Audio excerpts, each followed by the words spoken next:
Hello, welcome back to More Fun Fixing It. This is where I do all my repairs now. And this one you've seen before.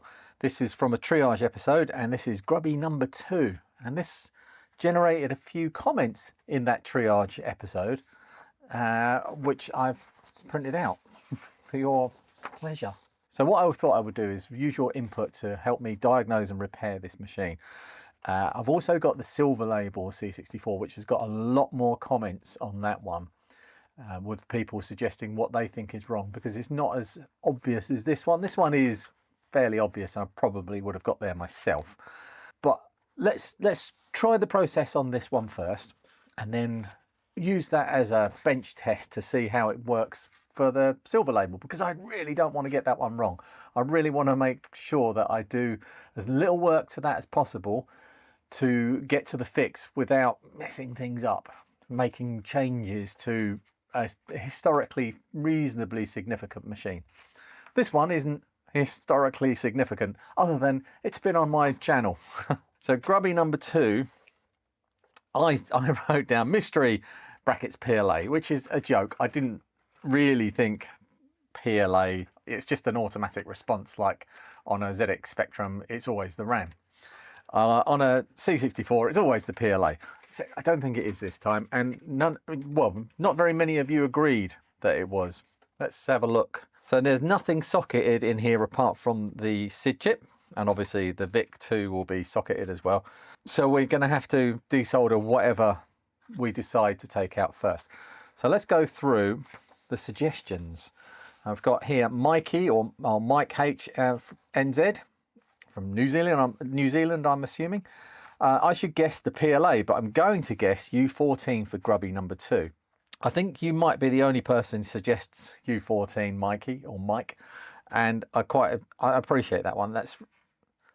Oh no, there is another suggestion for U14. And then Elmer Schwartz 535 suggests the first 64 has a broken character ROM, almost certain. And the next, in reply to that, Donald Blakely 6796 says, I agree, possibly a mix with the PLA also. Can't wait to know. Today's the day. And Moshley 64, the first one, Grubby number 2, is probably the PLA. Ooh, controversial, but may also be U26, which is this chip here, which is a 74LS373, or U14, so that's the other suggestion for U14, which is the next one to it. Try a game cart and see if the game runs, but just the graphics are screwed up. Interesting, we'll try that in a minute. The next one is Watch Makerful. The first case, garbage instead of text, which is Grubby number 2, looks like a bad character ROM or RAM addressing problem, so possibly the multiplexers at U13 and U25. Capped Kipper says, I'm thinking bad character ROM or a combination fault. So that's interesting. We have 4 people suggested character ROM, 2 people suggested U14, and 2 people suggested the PLA, and 1 person suggested U26. Right, so the first thing I want to do is look at the schematics. And the chips that we have that are suspect are the character ROM, which is here, the U14 up here, and U26 here, and the PLA down here.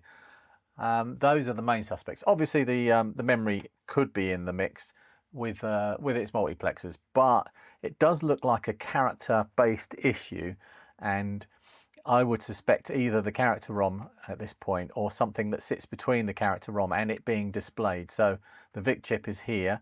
The address lines are coming out of all 3 ROMs, but especially the character ROM, through U26 and through U14. So it could be something to do with that. It's not the color RAM. It could also be the PLA is not selecting the character ROM correctly, so it could be the chip select line. That'll be one of the things I check. But first of all, I want to go back to this suggestion from Moshley64, who says, try a game cart and see if the game runs, but the graphics are screwed up. Right, so before I plug any cartridges in, this is the display that we're getting at the moment. I'll just cycle this a couple of times. It doesn't always come up exactly the same, but it looks like the lines are there, but the characters are just wrong. So if I plug in my Kung Fu Flash 2 cart, I get the game. Can you tell me what game that is? So character ROM is favouring at the moment. Okay, so the chip select line, this is the character ROM, and the chip select line is pin 20. So I'll scope that as I switch it on. So 24, 3, 2, 1, 0. Right, here we go. And there's just no activity on there at all. I'll try cycling that a couple of times. You can see it kind of, there's very, very little activity before the computer boots. So it's nothing there. And then once it actually fires up and there's a little sparkle of activity, and then it just goes high. I'll show you the kernel ROM. So 3, 2, 1, 0. This is a kernel ROM. It should look something like that. And I'll show you that on a working machine. This is my test machine. I believe is working, but it'll be working enough for the purposes of this. I've not connected video to it, but let's just scope that chip select line on the character ROM. So 3, 2, 1, 0. Here we go. Switching on now. And my oscilloscope chose that moment to switch off. Right, let's try again. So switching on now. So nothing, and then boom, as the screen lights up and it's showing characters. It's having to refresh those characters 60 times a second or whatever it is. That's a healthy character ROM. So the question is it the PLA or is it the character ROM itself? So Des Test Max tries to run and then just gets seriously corrupted.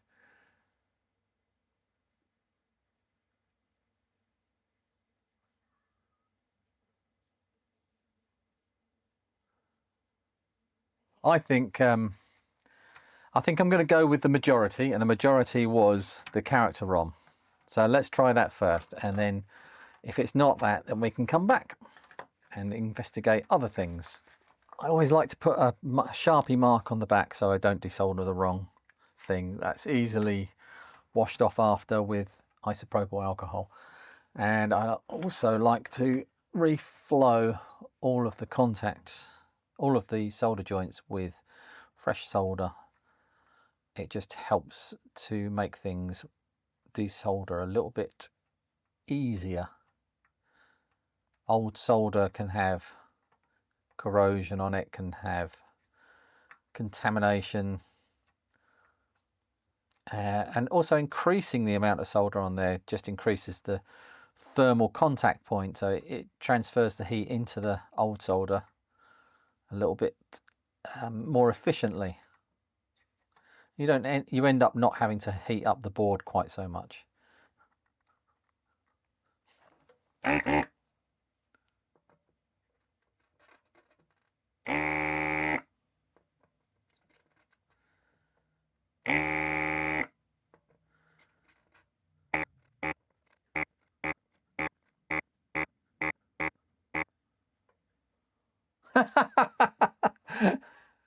I've just completely ignored the correct set of legs and desoldered the row next to it.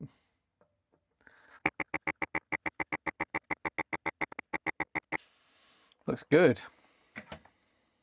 from this side.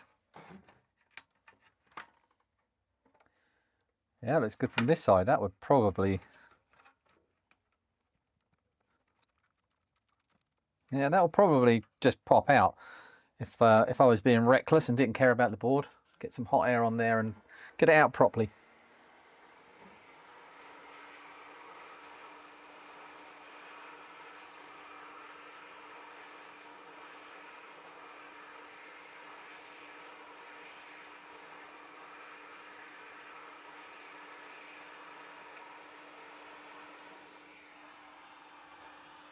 Ah, interesting. What's that? You see that? There's a mark there. There's something going on here. Yeah, very corroded joint there. Okay, I've tested it and it all seems fine, but it's just a little bit, there's a little bit of rust there. It could be a little bit on the legs. Okay, so what I think has happened here, see there's a splodge under this side here. Get the light right. Just here, there's a splodge. I reckon something's got spilt on here while this was in place, and shorted out those legs and destroyed the chip. So this could be it. Well, we'll try it in another machine first. This is my test bench. Oh, not test bench. This is not a bench machine. This is my test machine. Again. Oh, we've got hooked legs. Why do Commodore always do this? I hate this. I'm having to cut the little folded over bits off of the end of the legs. Otherwise I push them into the socket because they're literally like hooks. I did a video where I first discovered this. I'd never seen it before. And the most of the legs on that motherboard, where the machines go over the legs on the other side of the board after they've been soldered in place, or possibly before, and cut off the legs. But I think it's kind of like two wheels that, I don't know, snip the legs off somehow, and they wear out, they're not aligned properly, and they don't quite cut through the leg, and they leave a little bit there, and it ends up when solder is applied to it. So it must be after, well, yeah, they must try and cut them off before they're wave soldered. Once they're soldered, these bits of hooks at the ends of the legs are quite solid. They don't fall off as easily. And then when you take one out and put it in a socket and then remove it from that socket, it rips the contacts out of the socket. Right. So just to reiterate, this is my test machine with the suspect ROM, a character ROM in it. And we get, it's not the character ROM. The plot thickens. So I'm going to give that a tick so I don't lose track. Okay, so I need to clean that up, put a socket in there, and then we go again. Yeah, I don't know what it was, but it's cleaned off fine. No problem. Socket. Right.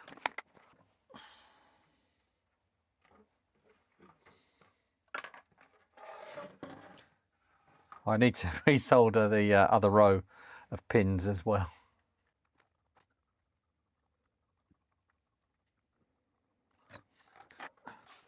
Put this one back in here.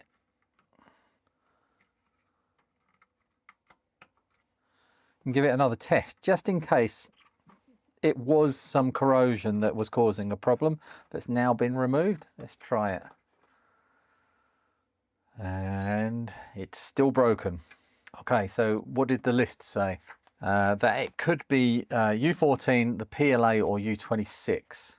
U26 is something that sits between the character ROM and the VIC chip. But also, the chip select line. The chip select line for the character ROM is bad, which points to the PLA. So I'm going to overrule the next. Oh no, so U14 and the PLA were tied on two suggestions. So I'm going to choose, I'm using my casting vote to choose the PLA, which I honestly didn't think it was.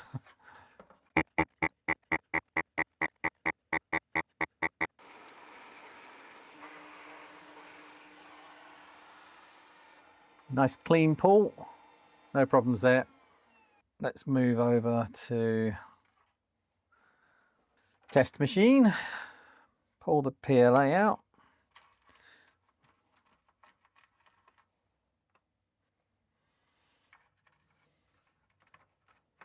It's not got the best length of legs, this PLA. I might have to lean on it to get it to work. Oh, if it does work, here we go.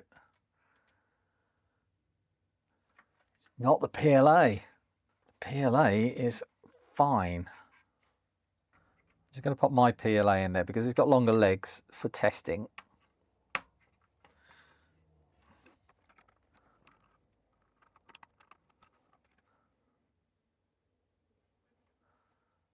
Okay, so U14 and U26 are our next targets. This time I'm going to actually have a little scope of those and compare them to a known working board, and just to get things in perspective. See if there are any funky signals on these.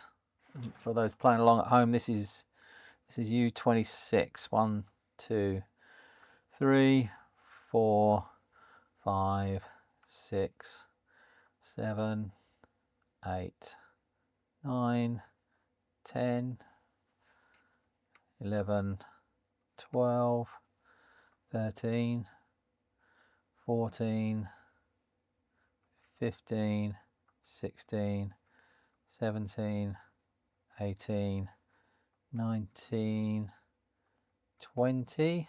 Nothing looks unusual on there. And then U14, we'll go 1, 2, oh. Okay, 2 could be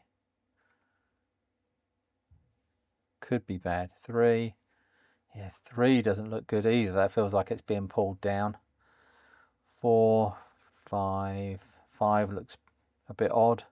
6, 7, 8, no, 9, 10. Oh, that looks like it's been pulled high. 11. This is probably, is this a flip flop or something? It's just inverting these signals. Okay, let's get a good one. And what's a nice happy coincidence on this one is the U14 is socketed on my test machine. Not all of the logic is, but U14 is. That's nice. Right, so 1. Oh, these are crusty legs to break through the crustiness. 2 is high. 3 is lowish. 4, 5, 6, 7. I'm just going to give these legs a clean because it's really not a healthy contact. It's this silver oxidization going on these. Hopefully that will be enough. 1, 2, 3, 4, 5, 6, 7, 8, 9, 10, 11, 12, 13, 14, 15, 15, 16. Okay, so some of those look really suspiciously low, but none of them had that look like some of them were being pulled low. So they had the ups and downs, but they were generally being pulled low. U14 is our target. It didn't look right.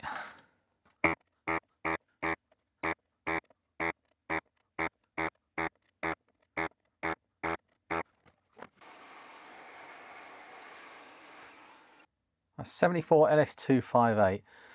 So let's get the test machine. I'm just going to put it in the test machine and try it in there rather than putting it in a TL866 because that doesn't always give perfectly accurate results. Okay, so test machine with U14 in place.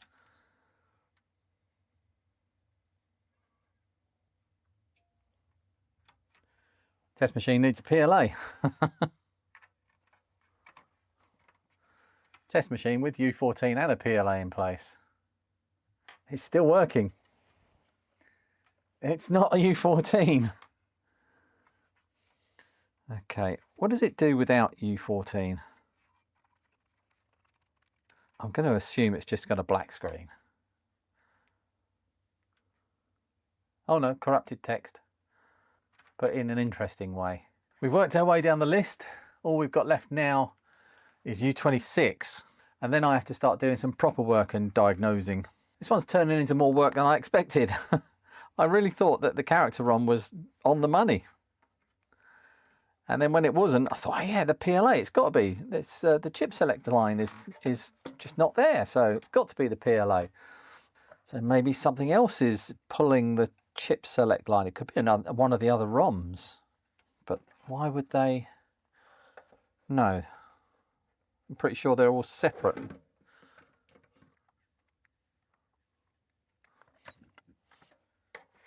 See what this does without U14 installed. For a laugh.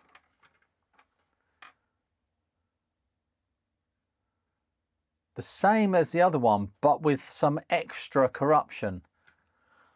The actual characters are corrupted, like the character ROM is not working properly. What does it do if I remove the character ROM altogether?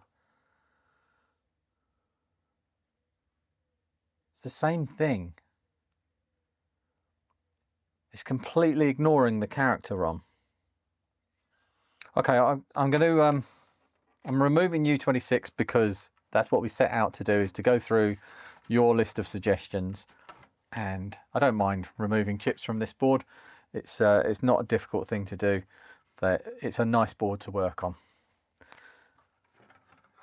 It would be nicer if the legs were a bit longer on the chips, but it's not a disaster.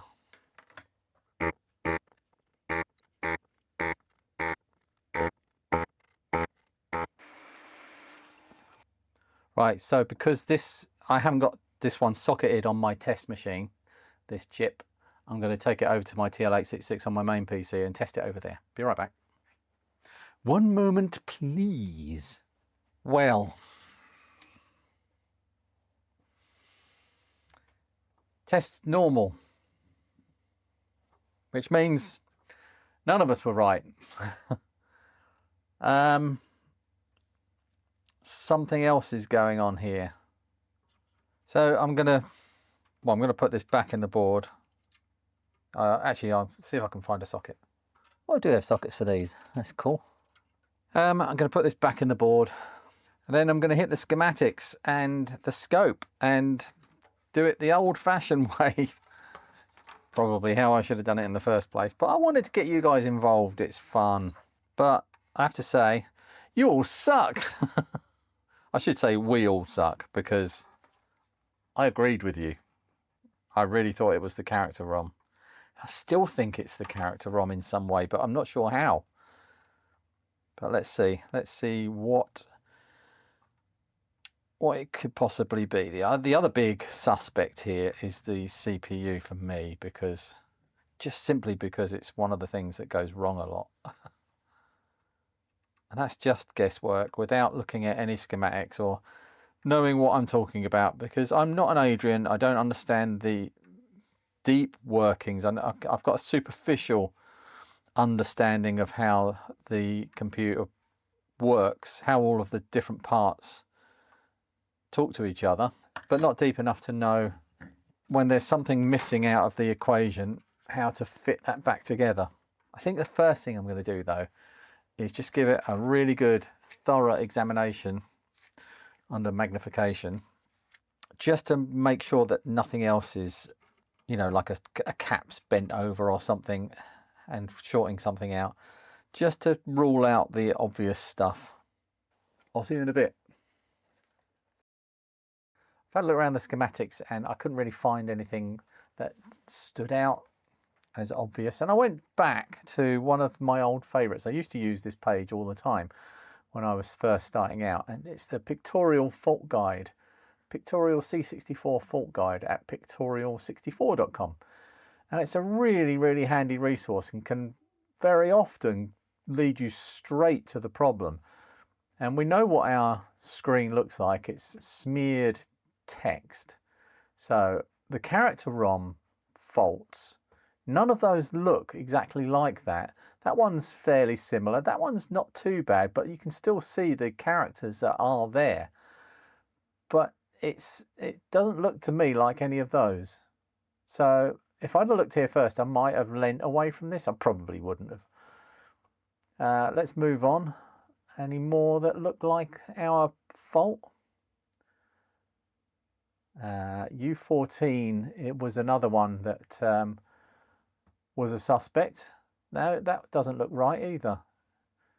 That one's closest, but none of these look really on the money. That one looks right on the money for what we're looking for. The PLA. Well, we've checked the PLA and tested and put a different one in, and it's not that. So we move on. I have actually taken the VIC2 out and tried it in another machine. It's not that. And U25 was another one. Was it U25? No, we tried U26, which is this one. So this one does look quite close, but again, we've checked that and it's not that. But U25, it could be this. And that's one of the multiplexers for the RAM. And that was suggested, but I kind of ignored it. And that's it. That's as far as we go, really. The only one we've got left is U25. So I'm going to look at that with the scope. So in my experience, these multiplexers can be a bit tricky to diagnose with a scope. Because the signals don't always look very healthy. But we will try and we'll persevere. U25 is here. So pin 1 is the clock, obviously. Pin 2. Actually, pin 1 is not a clock. That's CAS. Again, I don't like this signal. It doesn't look right. 1 is. So let's go. CAS. 1. That's good. 2, 3, 4, 5, 6, 7, 8. Oh, it's obviously ground or something.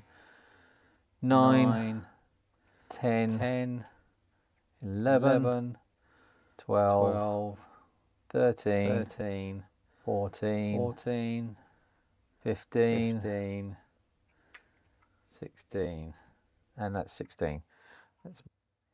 This is a good example of why this is difficult to diagnose. This signal here, it's got a high and this sawtooth at the same time. It's a bit weird. So I'm counting out the multiplexers. I'll have another little scope around and see what I find. I'll be back. Well, I've been on a journey. The upshot of it is I've learned a lot more about how the video signal is generated on a C64 than I thought I ever would know. I still am not an expert and take what I say with a handful of salt, because I've just basically cobbled this together from reading different things on random websites all over the place. But what I did was I went through what I thought might be the suspects, starting with the other ROMs. The CPU first. I started with the CPU, and I got my other board side by side, 2 probes with my main bench oscilloscope, not this one.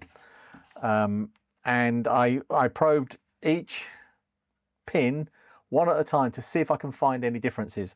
I couldn't find any. There was no problem with the CPU. That was good. I then went through all of the ROMs as well. And again, no difference between the working machine and this machine. All of the signals were good and there was no problem. I then checked some of my work because it could be trace damage or something, which would point to something around here.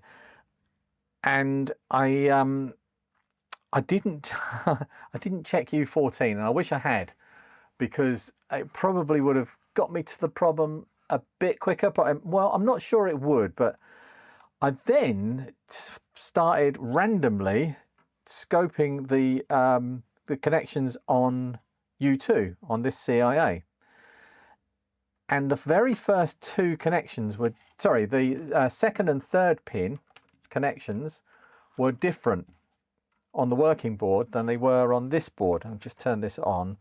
Pin 2 looks a bit messy, and pin 3 also looks a little bit like it's not doing what it should be doing, and it turns out it's not.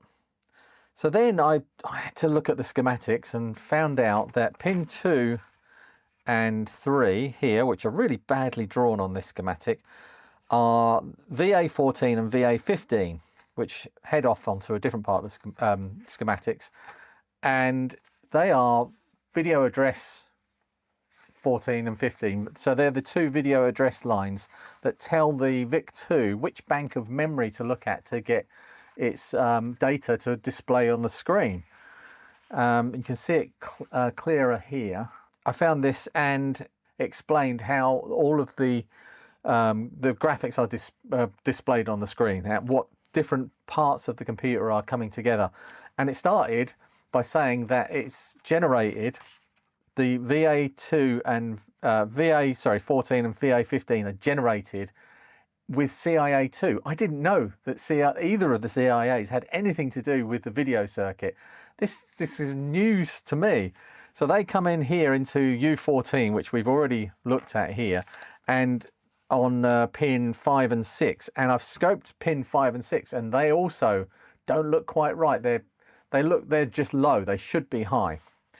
On the working machine, they are high. Everything after that is as it should be, so it has to be CIA2. So let's take out CIA2 and see if that's the problem, which is a shame because it's another machine with a broken CIA. I'm really running out of these. I don't think I've got any, but I've got some to, well, I've got one in my test machine I can pop in here just to make sure it's, well, just to test that the fix is working. This has been a journey.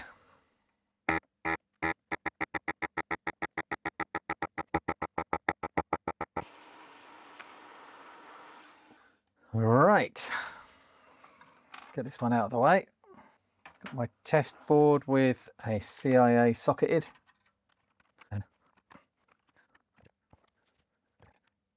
So the machine works. I haven't got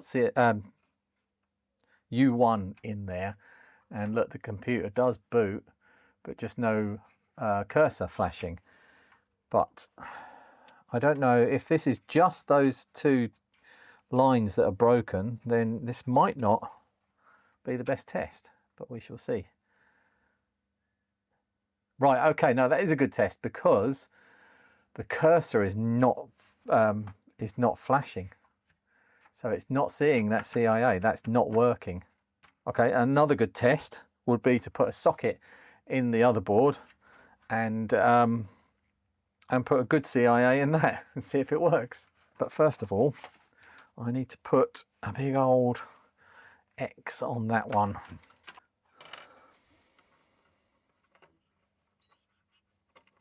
I've got high hopes. I think this might work. Please work. Here we go. Yes! Or kind of yes, because got to find a CIA to go in here now.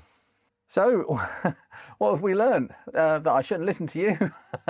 That I've learned how the video generation circuit now works in a C64, and not to take things for granted. It's easy to assume what the problem is, but there are different things and that are attached each function has multiple chips involved in it in this machine.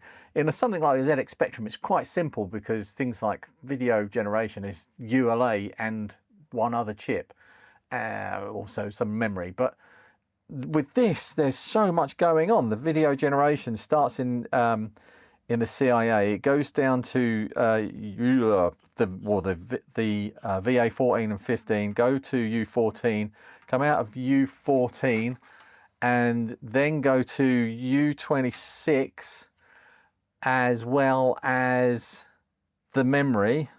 There's and obviously VIC2 being part of that whole mishmash of things. There's character generation going on in the character generation ROM. There's all sorts of things going on in the kernel ROM. The PLA has got its fingers in everybody's pie. There's just so many different things going on. When you find a fault that you think is, oh, it must be that chip, obviously we're going to usually point at the PLA, then you have to consider that there are other chips involved that could be causing the problem. I didn't know. I didn't know that the CIA2 was part of the video generation circuit. Now I know. So lesson learned. Something I'll probably forget by tomorrow. I wonder if I ever come across that again. It is worth remembering and worth noting. That was a good fix. The only thing I need to do now is run some diagnostics, because it still might be faulty. Let's run that diagnostics, and I'll get my test harness ready.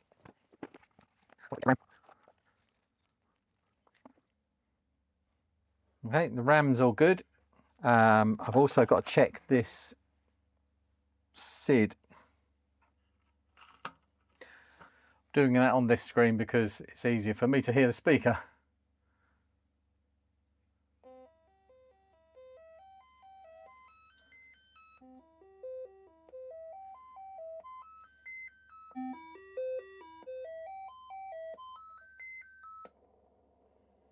I'm also noticing that the CIAs are counting up exactly as they should, and all of the SID sounds are there. Fantastic. Right, let's get this test harness connected.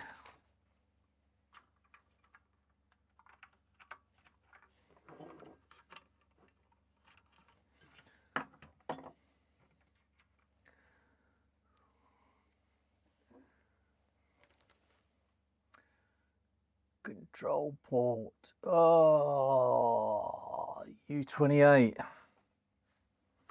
This one often goes bad.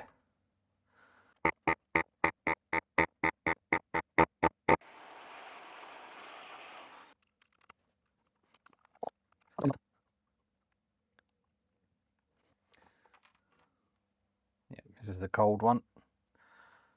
4066.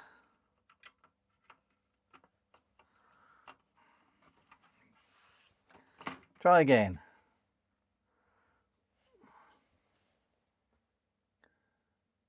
Hey.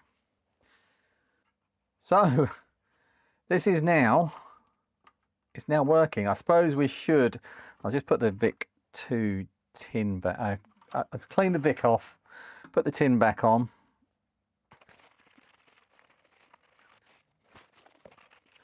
Right, nice and clean. Let's get some fresh thermal grease on there. An amount. You be the judge. The only thing I really want to test now is the keyboard. Oh, I've got a couple of broken keys on this one, so I have got some work to do still. But let's see where we are at. Got an LED.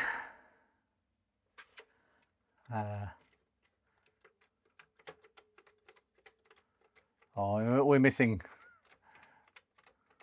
loads of keys. If I press them hard, they're coming back. Yeah, look, they're all there. It just needs a clean. It also needs a couple of, or that key post changing, and why is that not on there? Oh, and a spring for this one. Right, so all we had was, in the end, let's have a quick look inside here.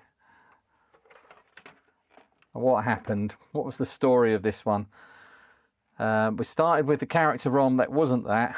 We went on to U26 and it wasn't that. We went on to U14, it wasn't that. We went on to the PLA, not necessarily in this order, I forget. And it wasn't that.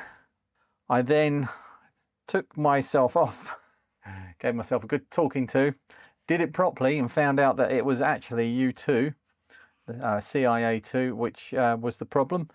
I am going to have to find a CIA for this one because this is my CIA and you can't have it. And then in final testing, U28, which is a 4066, does something with the game ports, wasn't working. Change that, all back to normal. It hasn't got any case, oh, it has got case clips. It's got two sets of case clips. This set here is no longer here, so I might glue an extra one on there. I'll have this keyboard out of here, clean it all up, replace that keycap, that key post, and put the keycap back on without this bit underneath here. And this one, it's actually a nice machine. It's not bad. There's a little mark there. There's a little bit of mottled yellowing across the front here, but it's not a bad looking machine. Once we get all of this blue tape off of it, bit of wear on that badge and this badge here, but this one will serve someone well. What's good about this one is the only weak point in here is possibly the MOS PLA, but it's working.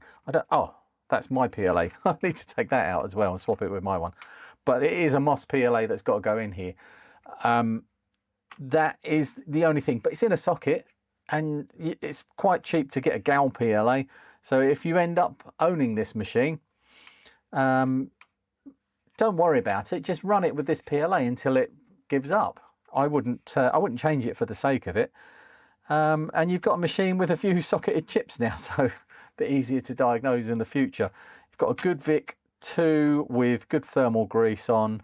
You don't need to change the electrolytic capacitors. They're all fine. And it's a nice clean board. I like this revision, 250407. This one is one of the most, I think it's the most common revision. There's a bit of rust on the top of the modulator can here, but that's character, that is. I wouldn't change that at all. Rust doesn't spread unless you add water to it. Right, there is one other thing to know about this. All of the screws for the motherboard, these posts that hold the motherboard in, are all intact. That's good. The only negative or bad thing is it's missing these two posts. They're shortened. You should be able to get a longer screw into there. This one's still there. That might need reinforcing, but it is still there. Yeah, that's not beyond repair. It's a good little machine, this is, and I think this one will serve someone well. Good luck. I hope you enjoyed that. I really enjoyed that. That one, I started this one thinking this was going to be a one chip repair, that I would get my list of people's suggestions, they would choose the correct chip, and I would change that chip and it would be fixed and we'd all go home singing merry songs and having a happy day. But it was not to be. It took me down a bit of a rabbit hole with a wild goose chase in to boot. But it was fun. I really enjoyed it. And these ones are always the best ones to win. If you get the win too easy, it doesn't mean very much. But if you have to work for it, then they're always a bit more special. So I hope you enjoyed it as much as I did. I'll see you in the next one. Let's do a specky next, shall we? Oh boy.